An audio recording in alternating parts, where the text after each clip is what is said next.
Hi friends, అందరికీ వరలక్ష్మీదేవి పూజ శుభాకాంక్షలు అండి. అందరూ పూజ అయితే చాలా చక్కగా చేసుకున్నారని అనుకుంటున్నాను. నేనైతే అమ్మవారి పూజ చాలా చక్కగా అయితే చేసుకున్నాను. అయితే అమ్మవారికి నేను ఏమేమి నైవేద్యాలు వండి పెట్టాననేది ఈ వీడియోలో అయితే మీకు చూపిస్తాను. తప్పకుండా చూసేయండి. అలాగే పూజ అయితే ఎలా చేసుకున్నాననేది కూడా చూపిస్తాను, చూసేయండి. నేను అమ్మవారికి ఏం ప్రసాదాలు చేశానంటే ఇక్కడ వచ్చేసరికి తీపి గారెలండి, నెక్స్ట్ వచ్చేసరికి చప్పడి గారెలు. నేను ఇందులో అయితే కొంచెం మిరియాలు అయితే వేసుకున్నాను. అదైతే చాలా బాగుంటాయి అమ్మవారికి నైవేద్యంగా పెట్టడానికి. నెక్స్ట్ వచ్చేసరికి చలివిడి వడపప్పు అయితే చేశానండి.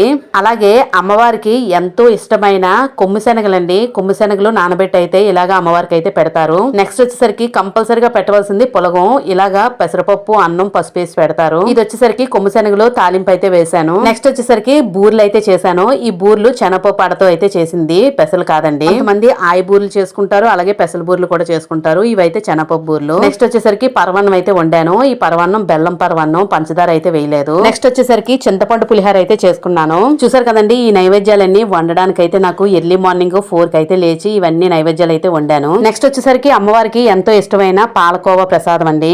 అలాగే అమ్మవారికి అన్ని రకాల పళ్ళు కదా, ఇందులోని అన్ని రకాల ఫ్రూట్స్ అయితే ఉన్నాయి. ఇలాగా అమ్మవారికి నైవేద్యంగా అయితే ఇవన్నీ అమర్చుకున్నాను. నెక్స్ట్ వచ్చేసరికి అమ్మవారి పూజ అయితే ఈ విధంగా అయితే చేసుకున్నానండి.